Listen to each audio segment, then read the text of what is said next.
I've been on both sides of the table, but it's the same table. If we're honestly, interested in changing conditions to the benefit of us all societies, all humans, all life, then we have to see it as a shared table.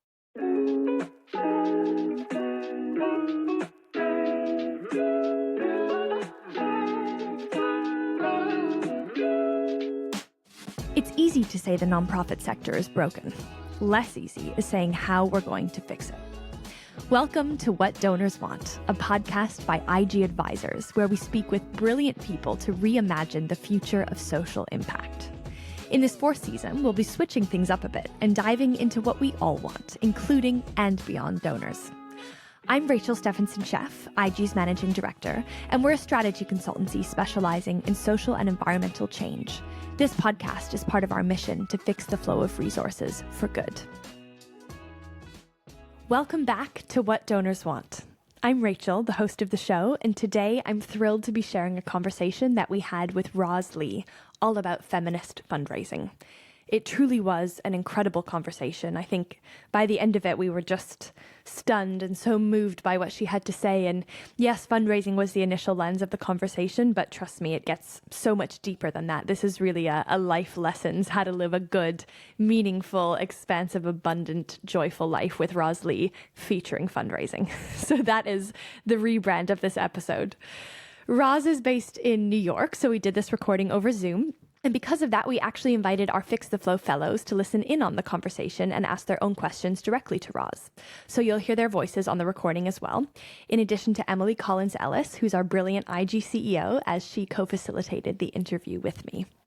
I introduced Roz's brilliant bio in full on the call, so I won't get into that now.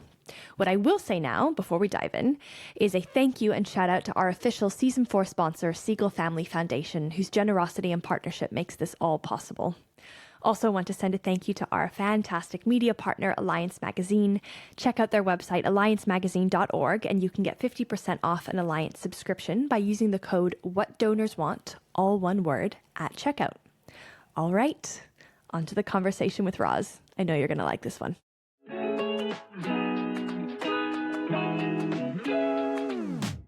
Welcome, Roz, to What Donors Want. We are so happy to have you here with us today. Thanks for making the time. Thank you. So before we dive in, I want to take a moment to properly introduce you, of course, to our listeners, but also to the amazing fellows who dialed in today. So here we go. Roz Lee has dedicated her life to advancing racial, gender, economic, and LGBTQ justice through community organizing, advocacy, political education, and philanthropy. Roz served as the Vice President of Philanthropy at the Equality Fund, a global organization committed to funding feminist futures. And I also have to say we had the pleasure of working with you at the Equality Fund and your team there, which was such a delight. You worked at the Ms. Foundation for Women, where you led efforts to support gender and racial justice led by and for women and girls of color, including Indigenous and transgender women and girls. As Director of Social Justice Initiatives at the Arcus Foundation, she created an innovative global and local philanthropic initiatives at the intersection of race, gender, sexual orientation, and gender identity. Roz is the first ever professor of practice at the Center for Feminist, Queer, and Transgender Studies at the University of Pennsylvania, and Roz lives with her spouse and daughter in Harlem. Welcome, Roz, to the podcast. Greetings, everyone. Greetings, Rachel, Emily, fellows. Awesome. Emily, over to you. Thank you, Rachel. I mean, my only job here is to ask you questions, Roz, but I'm already feeling like, oh my gosh, how do I follow an introduction like that? What an amazing career you've had. And I'm so excited to hear from you about your perspectives and your experiences. I'm particularly interested in the fact that you've worked on both the kind of fundraising side and the funding side of the equation when it comes to mobilizing resources for good. You've had a variety of different leadership roles on both sides of that equation. So what has that been like for you? Have those experiences been wildly similar or wildly different? What's that kind of experience of being on both sides of the table been like for you? So one, I'll say, like, listening to my own bio, it sounds like I'm like 100 years old. I promise you that I'm not quite 100 years old yet, although I do hope to get there in good health. And I will say that's my professional bio. And, just to be really honest about that. And those are the jobs that I've had, but I've been active in my life in many different arenas. In fact, I was a performance poet early on in my life, and I'm still a poet. I founded a writers collective. I taught writing and poetry in prisons and youth facilities. I organized women in the neighborhood that I lived in when I graduated from college. My very first organizing campaign was when I was still in high school. And then I got the bug, social change bug, that I still have when I was in college organizing against apartheid in South Africa. And I say that all to you because all of those experiences rolled up into how I have been able to contribute to the philanthropic sector. So I know the grassroots, I know community organizing, I know how it works. I understand how people who do truly hold the solutions need to be in relationship with philanthropy and how philanthropy should be in relationship to those leaders and those movements. And so the difference, I think, is that one, when we're talking about resources, we're talking about philanthropy, and you asked me, Emily, about wearing both hats. I've been on both sides of the table, but it's the same table. If we're honestly, interested in changing conditions to the benefit of us all societies, all humans, all life, then we have to see it as a shared table. So my experiences on the movement side have influenced my career in philanthropy because I only fit in places that were interested in supporting movements and resourcing movements and also respecting the leadership of those movements. I only fit in where there was a real desire and commitment to moving resources to those who had the solutions, who had the ideas, who had the strategies and innovations, and also had the values and the heart. I love what you said about it being the same table. I think that's definitely an ethos that we believe in and try and bring into the fellowship as well. But it's easy to forget that. There's often a perception that it's not. And moving on what you said, about resourcing movements and really your impact among movements, something I'm curious to hear your opinion of is how you conceptualize the role of a fundraiser, whatever we want to call that fundraiser, a resource mobilizer, et cetera, within the context of a wider movement. Because there's often, at least in our experience, we find a lot of fundraisers feel very disempowered by the idea that it's a passive intermediary role, that there's donors over there and there's movement over there and fundraisers somewhere in the middle. And I know we've had some conversations about this before with the Equality Fund team and just kind of reimagining the agency involved in that kind of role. But I'm wondering if you can speak to that a little bit. How do you conceptualize the role of a fundraiser within a wider movement ecosystem? Sure. I've had the privilege of raising money for projects, organizations, movements that I believe in and consider myself to be a part of. And so that's really a privilege. Not everyone who does fundraising work, development, whatever you call it, is necessarily doing a job where they're driven by a passion. So I've had that experience, and that's really helped me. I think it's important to acknowledge that you're raising money. To me, it's passive to not really step into the place to say, I'm raising money and this money is needed and this is what the money is needed for. And so it's important to lift that up. However, there is a wider spectrum of what kind of partnerships and what kind of relationships can we have, right? You can bring resources to organizations, leaders, and movements, and financial resources, and that may not be the only thing that would benefit those movements. And so I do think of, yes, let's call raising money. That's feminist to me. That's stepping outside of norms where you have to kind of walk forward and be humble in your ask. When you believe in what you're doing and the cause, that doesn't require humility. That requires a certain amount of straightforwardness. And it's an invitation for those others who are at the table with you to be in partnership with you and to bring everything that they have, from financial to other types of resources, that widen that table and create space for others to be able to share in the power that kind of community and communal response brings you. Speaking of being direct about the function of raising money within that, and that being a very feminist thing, that straightforwardness, which I love, I'm wondering what kind of language resonates most with you, because there's usually a euphemism. The department isn't called fundraising, it's called development or advancement or strategic partnerships or resource mobilization, et cetera, et cetera. And I'm wondering, what terms do you feel most resonant with within that? So I will say none of them resonate with me. Fair enough. If I'm being entirely honest, which is in general my resistance to labels. Mm-hmm. But I do think that if I had to choose, I probably would come closer to development. And it's really because I feel like that can be an umbrella for fundraising. It can be an umbrella for partnership, strategic partnerships, and other types of partnerships, that it can be an umbrella for donor networking. That's probably it.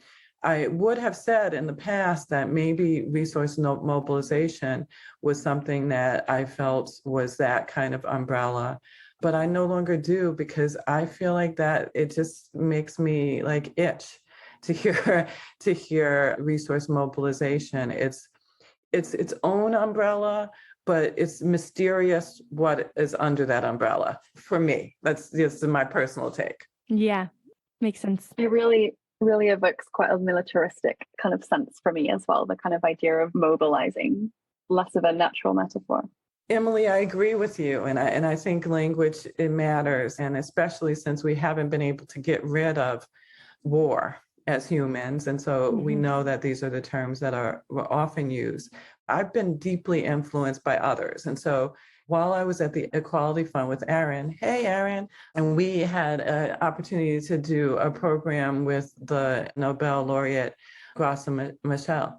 And she reminded me that giving, philanthropy, fundraising starts at the community level, right? Like philanthropy exists in every kind of society.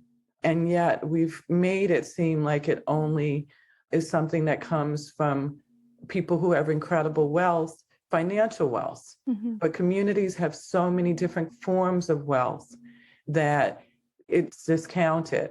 And when she said that, it really, it's something I knew, but she made me feel it. Mm-hmm. Speaking of working directly with donors and that, and also helping them through the emotional experience of that, and kind of like having that connection with philanthropy, something that has come up a lot with fundraisers is the idea of donor centricity and how donor centric it is appropriate and strategic to be in general, but especially as a fundraiser, where your role is, as we say, to raise money directly from people with a wide variety of resources and a diverse definition of wealth. We've actually even gotten feedback on the name of our podcast, which we're taking under advisement. We're trying to think of what the future of this podcast is, but even the name, What Donors Want, centers the donor preference and the conversations that we want to have. And I think that feedback is absolutely fair enough. So I'm wondering, from your perspective, for fundraisers, how donor-centric should they be? Is there a line? What is appropriate? What is useful? Well, that's a big and juicy question, and we could have multiple podcasts on that question. I'm going to stay in just one or two lanes on this one. And I think one is, I'm a donor. I imagine everyone here gives to something or contributes to something in kind or with your hard-earned money. You support something. And so I think that part of it is really acknowledging that, big or small, that we all are donors. And that when you're doing fundraising, when you're doing development work, there's not a lot of space to acknowledge that you give to, right? That there are things that are important to you that you give to. And so it automatically creates this dynamic where there are givers and there are people who are takers or receivers. And so that kind of disrupting that equation, I think, is really important. And my perspective is a feminist one and an intersectional one. And so I think that it's all about disrupting norms And I think about money that way. And that's why I think it's, I talk about a shared table. I think you can't be too donor centric if that's going to be the case, that there's a ebb and a flow, or there's an opportunity to share power. I mean, fundraisers know or should know what they're asking support for.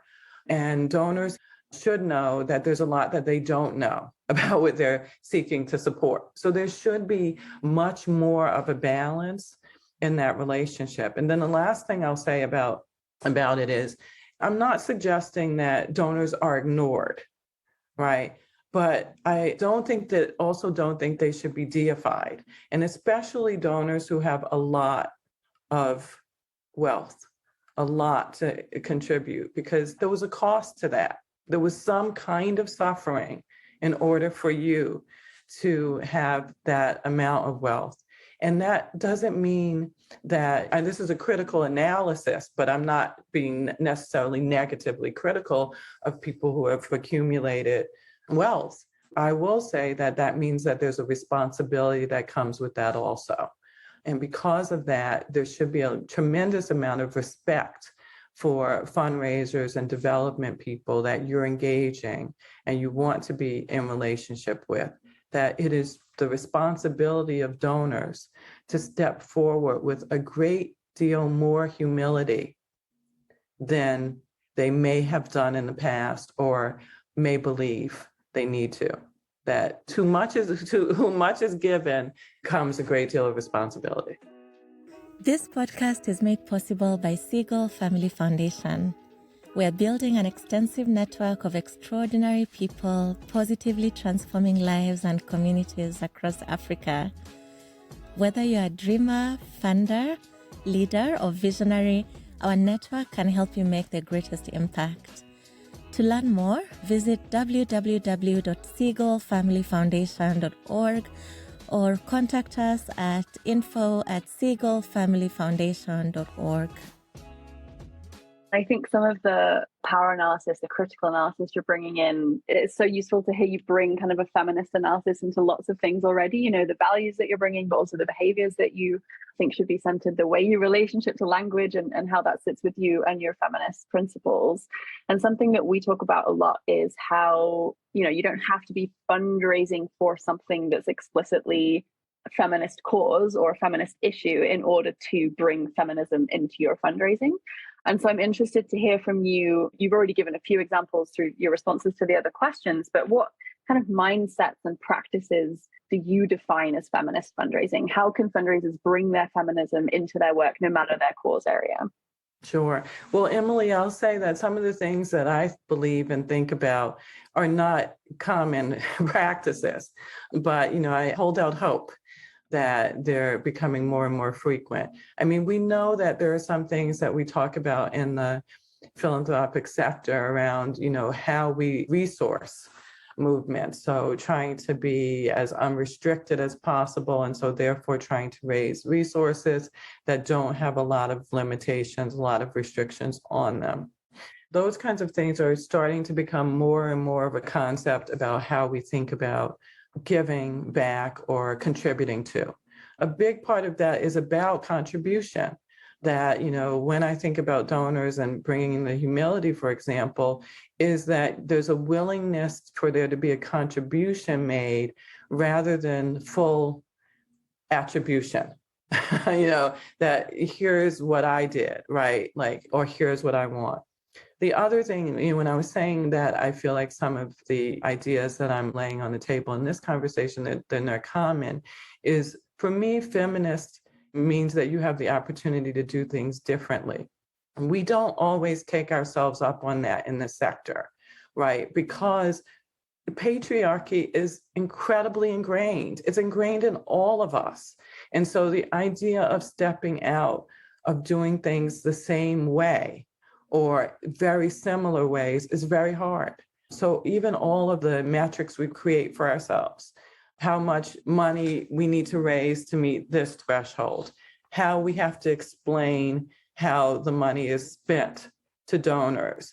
It's driven by a very, very patriarchal way of looking at how resources are distributed and redistributed, how wealth is redistributed. And if those are the tools that we are using, then we're not going to change any equation, right? So it keeps us in the place of doing things exactly how they have been done. When we're saying that we're trying to support movements who are absolutely saying, if we do things the way that we have been doing them, then nothing will change. It's so interesting, and it's so powerful. That I love that definition of doing things differently, is that feminism is an invitation to do that. And that takes a lot of effort and energy as well to even imagine what different might look like. But it's such an opportunity at the same time. I do think that the best fundraisers, the best resource mobilizers, the best development people are storytellers. They're able to engage with people, tell the story of the what and the why. I mean, I'm, like, as I said, that telling the story, I'm thinking about Hamilton, the musical. And so kind of like along those lines, really like, taking your shot, but coming from the place of, I'm telling you as much truth as I possibly can. Yes, I would like you to give me some money. And this is actually the amount of money that it takes to make change. It's a long-term sustaining commitment. I was just listening to my public radio station before this podcast. I'm a member of that station. I'm a sustaining member. Well, I'm actually a member of a couple of public stations, but a sustaining member of that station because they're doing what I want. And I get to hear unique music, just things that I wouldn't normally hear. They don't have to do anything else for me but what they're doing. As long as I can, I will continue to be a sustaining member. And if my revenue changes, I will give more. This is how we should all behave, right? And that's my 2 cents. Absolutely. I think there's so much dignity and power and respect in the way that you talk about philanthropy and donations and fundraising, and which is actually a perfect segue into my next question for you around the highly elusive abundance mindset in fundraising. And this is something, the words abundance and scarcity and not fighting for the same slice of the pie, all those kinds of theoretical principles are something that I think a lot of fundraisers and a lot of nonprofit leaders are very familiar with in theory. But I do have to say that after working with you at the Equality Fund and just observing the way that you lead the team and the values that you bring into that, I don't think I've ever seen anyone embody the abundance mindset as much as I've seen it in you, in the way of believing that the resources will come, believing that the work is valuable, not creating an environment of anxiety and of scarcity and competition within the team, but one of collaboration and expansiveness and dignity in the work that you're doing. And I want to know how you do that. How do you cultivate and protect that abundance mindset as a fundraiser? I think a couple of things about this. So one is that I believe that I live from a place of abundance, and to me, again, I don't define everything in terms of finance or, dollars and cents. I'm very rich in terms of the relationships that I have in my life, the family, the friends, the village that I'm a part of. I feel personally connected to everyone on the planet, because that's how I think about movements and that's how I think about social change and my responsibility to this planet and to the people on it. And so that really helps me. I mean, so if I'm living from a place of abundance, then that's what I envision. I'll be real with all of you because you deserve that. So here, I'm a Black queer feminist. Everything about my life would have, if I had imagined it as a child, it would be truly a wild fantasy because there were no models for it. And yet here I am having a good life, living my life openly and fully. And that seems to me not extraordinary anymore. And hopefully the people who follow me will have these kinds of guideposts and really be operating from that place of there's so much through which you can fill your cup. And I'll even get even more personal. I've, recently, at the end of the spring, my time at the Equality Fund was up. in terms of the contractual work I was doing there, leading the team and being a part of a great team and helping to build a feminist strategy and build a team at the Equality Fund. I'm a parent of a teen who is starting to think about college. And so I'm, just trying very hard not to work full time right now so I can enjoy what is for me the last summer with my kid before college. And so it's meant having some sort of faith in, I have some resources, I have saved a little bit, I've had, done enough that I can operate from this place that everything will be fine if I take this time to enjoy my kid and enjoy this special time that we have together before she goes out into the world on her own.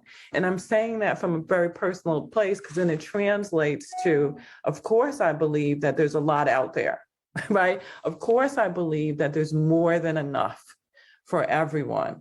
And therefore, I approach fundraising from that place of, there's more to give.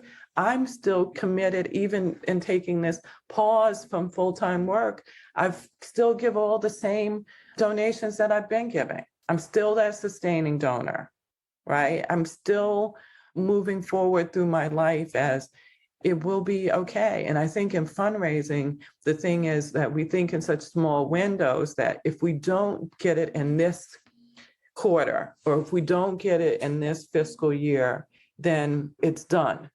Whereas really, when you're building toward this is a journey. What I'm describing is my abundance mindset I built over time, came together over time. So that has to be true with these relationships that will create the sustainability that we need. And they don't always happen in that window that we've determined, because again, we're using very patriarchal models, is that window, because that window, you all know, is always too small.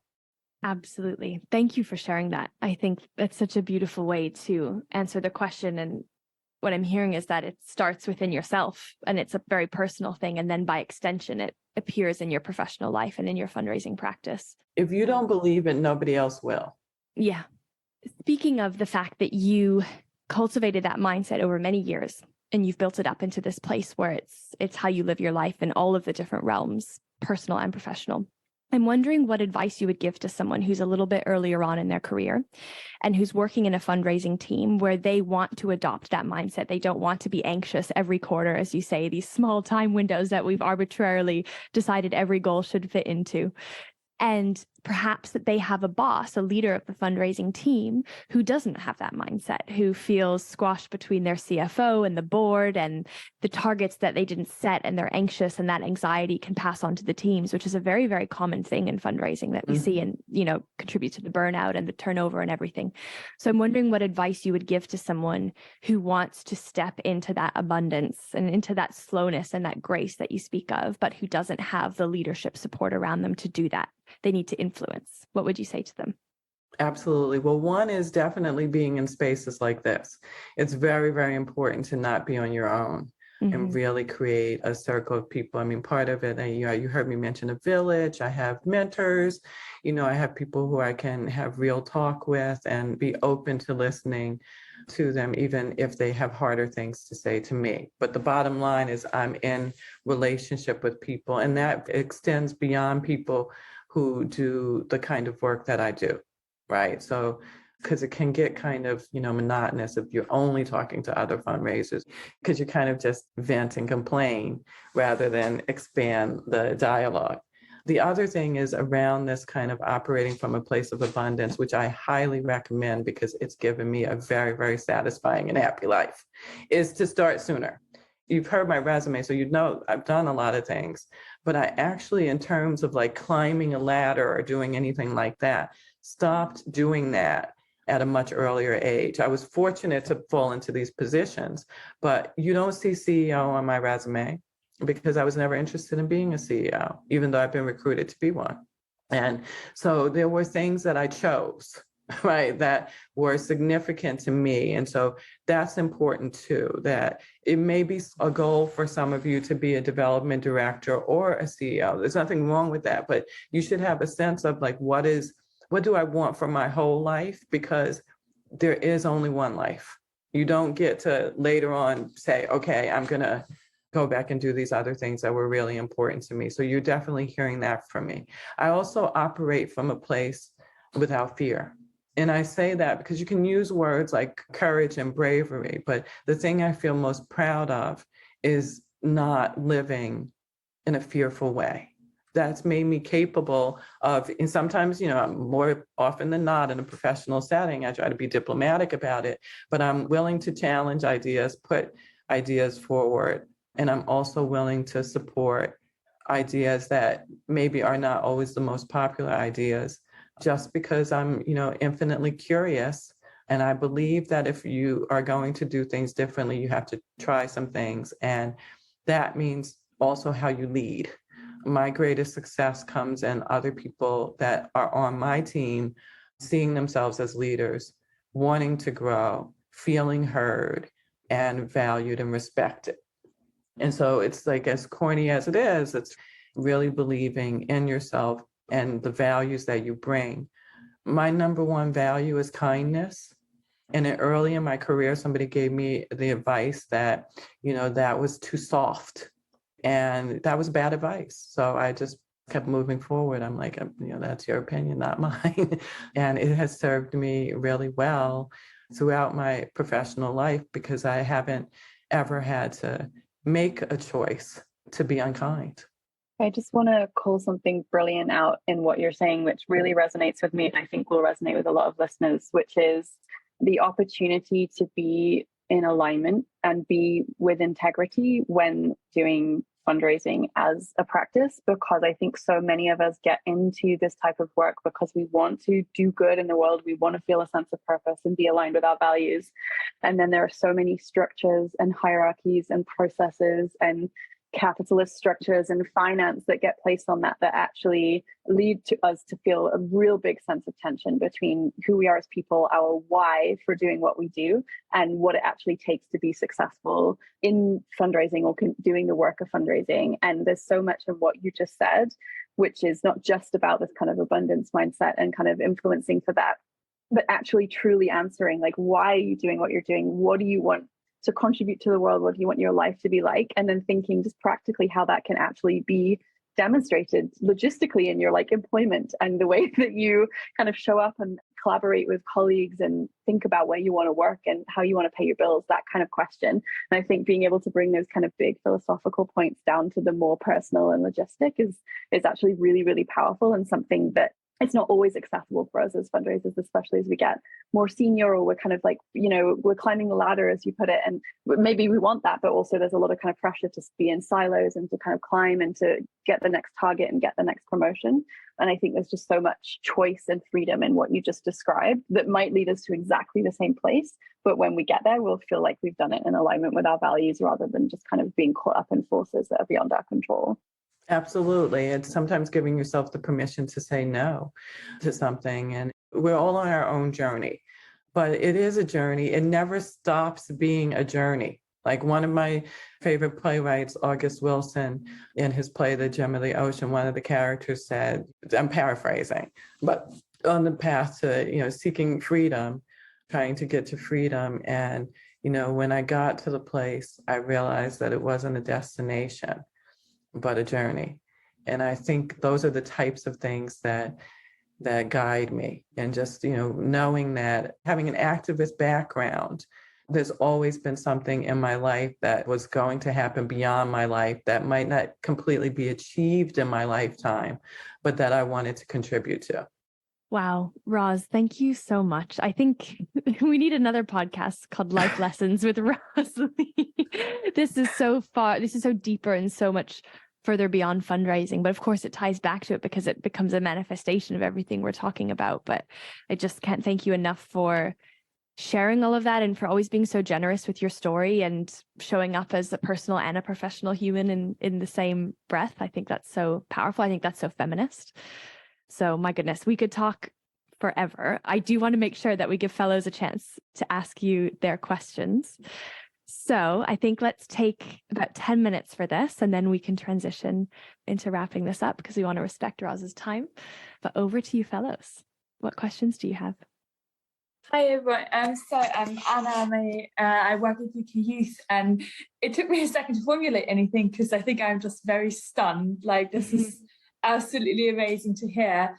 I guess one of my questions would be around perhaps the boring practicalities of navigating the theory and the beauty of it all and fundraising in a very day-to-day, especially I guess as a junior staffer. I think, Rachel asked this a bit similarly, but how do you keep that spirit day-to-day in what you do? Thanks for your question, Anna. And I'm going to do something unusual. I do have someone who I worked with, who was on a team with me, who I'd love for you, Erin, to give us some insight around the day-to-day, since we had that experience together. Over to you, Erin. So my name is Erin. I work at the Equality Fund. Yes, I worked with Roz in the past. Me having my team, honestly, and surrounding myself with people, I think that it is hard. We're in very hard work, and we're not always 100%, but having people on your team and surrounding you, it doesn't have to necessarily be on your team, but like Roz was mentioning, mentors and other people in the field, but who can kind of help carry you when you're at less than 100%, or not take over, but when you can say I'm only 80 and they can say, well, I've got your other 20 right now. And surrounding yourself with that kind of environment of collective care, which has to be prioritized and has to be done intentionally, I would say for me on my team has been very important. Thank you, Erin, for taking this leap. And what I'll add is, Erin and I, we've got to be on a team together, and hopefully you all are on some kind of team, right? And you're, not out there by yourselves. But what I'll say is around the positivity, Anna, is that we all have days where it's like nothing went the right way. We're drained. We feel stressed. We feel like we're not, we're undervalued, not appreciated, or we had a goal that we didn't meet. And we talked earlier about values. And so in a team context, it really helped at the Equality Fund and other places where we had some shared values. And we believe in one area, like we were also, while we may not have had a clear definition at every time, we knew we were trying to pursue something that was feminist. And so that was buoyed us, right? That we had that in common, that we were feminists, we identified as feminists, and we really wanted to lead with our values. We also had hobbies and interests that we shared with each other. So Erin and I don't work day to day, but we learned a lot about each other. So we still, even though we're not at the same organization, share our music concerts, where we're going to, what we're listening to. We have a lot of those things where we took time to celebrate so that we had that to lean on in the times when it felt really harder or tougher, and particularly when, we were feeling pressure as a team. So those are the kinds of things. I start every day, like I do something, read poetry or do something that feels really grounding. And then I do that also toward the end of my day. So creating those kind of habits for yourself that it's not only centering work, where you can step away from work and then return to it. Because that's what I always say to myself, even when it's emails. Like if emails come in at 5:00 at night, they're not going to be answered by me. I'm talking about important ones, not small ones, but where you really have to be thoughtful. I got career training years and years ago where it was, don't answer that. Just wait till tomorrow when you're fresh and you're not so close to it. So just things like that have been really, really helpful to me. And I try to instill that in my team, that even though we're doing really important work, we're not neurosurgeons, we're not in the emergency room, and that life happens. So we have to be more flexible about time. Absolutely. And thank you for that question, Anna. And Erin, I think I caught a Brene Brown reference in the 80-20 time thing. And Brene talks a lot about that. If I've got 80, can you do the 20? I just love that. And that flexibility, oh my gosh, I'm still working on that myself. There's such a tendency, the urgency culture, but that doesn't serve the life that we all want to live. So thank you for that answer. Let's take one more question. I think, Katie, you had a question, right? I'm Katie Hillett from the domestic abuse charity Refuge. And my question is, Roz, I loved your comments about how you move from that contribution being the way that you want to do it rather than attribution for philanthropy. So how do you take a philanthropist on that journey when they're very much approaching it from a viewpoint of a defined legacy for their family giving? That's not always an easy one, depending also if there's like multiple family members and different, competing interests.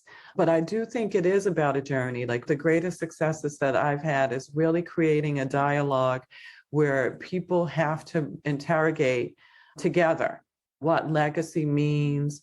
In legacy, even if that legacy is layered, so that you might have more than one generation involved.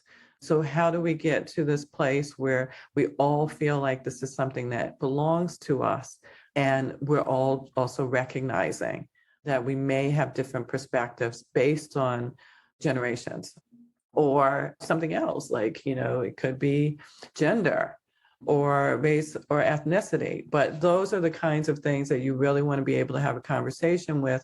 And then collectively, and not just one, it's probably a dialogue. And it's probably also, it's often benefited me to have other people who've been on that journey talking with the family, maybe not necessarily in the same issue areas, but just like, this is how we got to where we were. And then having that final kind of, based on what we've learned, based on what we desire, where do we want to settle in?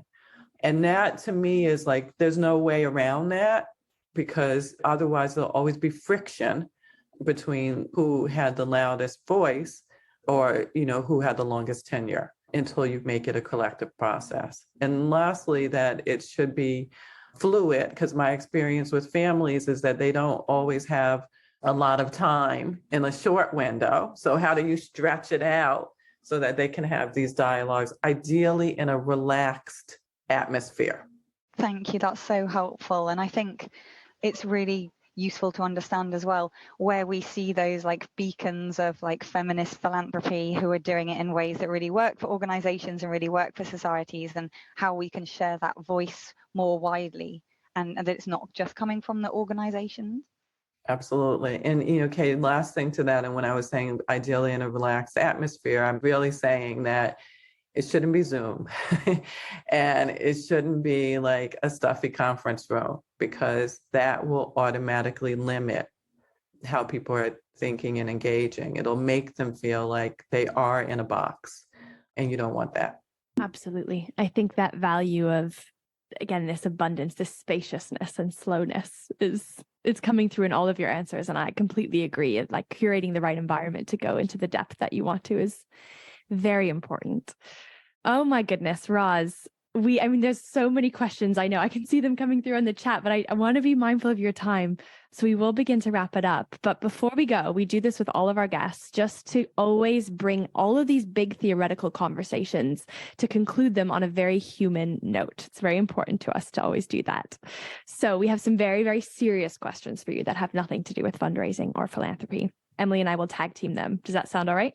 Sure. One quick thing. So Katie, your question, there are some resources. Actually, I also think that Rachel and Emily probably have access to Shake the Table, other types of reports about feminist philanthropy that might be a good resource for you. Well, thank you so much. But I'm ready for the very serious questions. Awesome. And yes, good point. Shake the Table. And of course, we can post some of those things on our community platform for the fellowship, but it's such a good question. Okay, Roz. So you are a New Yorker. What is your favorite thing to do in New York? I'm a big baseball fan, and it's summertime, so I love going to baseball games. I'm a New York Mets fan, diehard, since I was 5 years old. So my favorite thing is to sit in the stands at the game, and say bad things to the referees if things are not going, to the umpires if things are not going my way. Love it. What is your go-to karaoke song? I have two, actually. Ooh. So, but first I will say that I'm terrible singer. My daughter says I'm a little tone deaf, but I know how to harmonize from my many years in choir. So I always try to do it with a group. One is Don't Stop Believing by Journey, which is like Classic. Everybody knows the words to that song, and it's feels good. And then the other one is Girls Just Want to Have Fun. See, those, you can always get a group up singing with you for those songs. Yeah. I love that. So I remember, or at least I hope I remember, in New York, you mentioned that you were also a Gilmore Girls fan. It's interesting, Rachel. I did mention because my daughter and my spouse, they're both Gilmore Girls fans. And so, it kind of, and I am familiar. But the thing is, like, the only knock I have on the show is the very fast talking, which is I'm not a super fan of that. But I know the whole show and I've seen the whole show. Oh my gosh. Well, fair enough. And so I do have to ask you the very important question of, are you on Team Dean, Jess, or Logan? Oh, Jess all the way. Yeah, I am the Jess. Everyone is Team Jess, but Emily and I are both Logan. It's a whole debate. I'm sorry. We have to cancel the podcast now. Okay, canceled now? All right. Well, I just Milo. I mean, I don't know. I know Milo. I'm a Milo person, but we clicked. Yeah. I'm watching This Is Us at the moment, which Milo is obviously a very big part of. And oh my gosh, that's a fair enough answer. I will take Team Milo. Okay. Team Milo. We'll compromise. Emily, am I back in now? Okay. All right. I can accept that. Depending on your answer to the next question, which is, what public feminist icon has influenced you the most? Public feminist. So I would say I live in Harlem. We just, celebrated Juneteenth in the U.S., which is a holiday commemorating. It's also known as Freedom Day. But Harriet Tubman is like my number one feminist icon. The fact that not only did she travel on the Underground Railroad, which for many of us would just be like extraordinary to do that once, she did that 11 times, right? Like, I mean, like that to me is just, she'll always be my number one. I mean, talk about just commitment, bravery, just badassery. Absolutely. You mentioned before that you got a piece of bad advice, which I agree is terrible advice, that being kind is too soft or that it wouldn't serve you well. But I'm wondering, what is the best piece of advice that you've ever been given?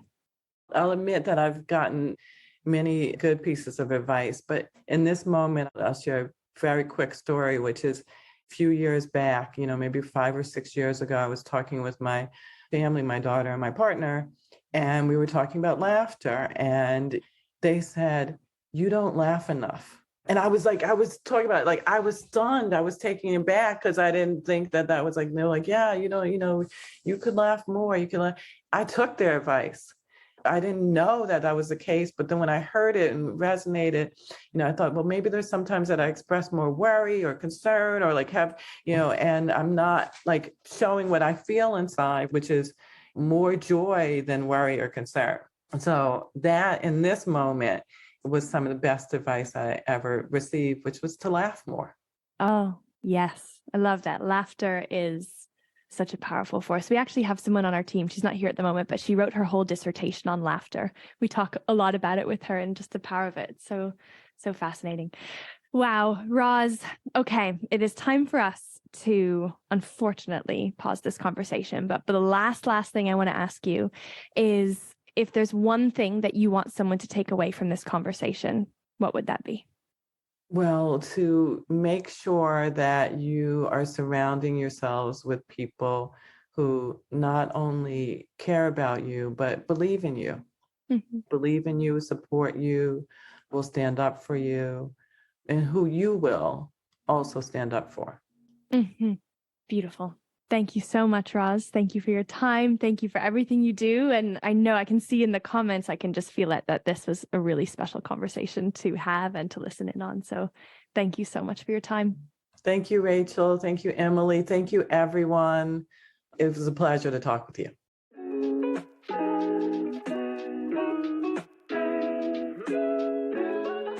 So that is all we've got for today.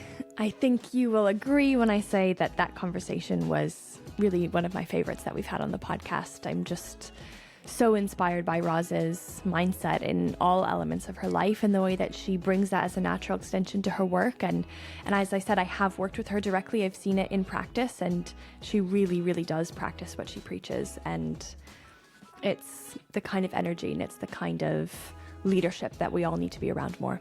So huge, huge, huge thank you to Roz for her wisdom, for her example, her generosity, and her story. And wow, I learned so much from that. And I know the fellows were really excited too. The chat was just bursting with lots of comments and emojis.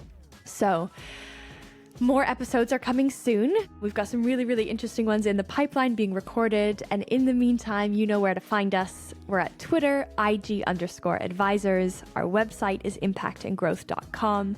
Please do follow us on LinkedIn. We're quite active there as well for lots of announcements. And you can always shoot me an email. I'm Rachel, Rachel, at ig-advisors.com. And finally, of course, another thank you to our official sponsor, Siegel Family Foundation, for making this possible, and to our media partner, Alliance Magazine. Don't forget, you can use the code WhatDonorsWant, all one word, for 50% off an Alliance subscription. Thanks again for listening. See you soon.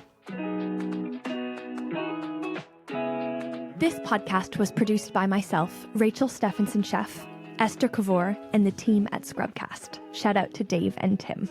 Please rate, review, and subscribe. It really helps us do what we do. Thanks so much.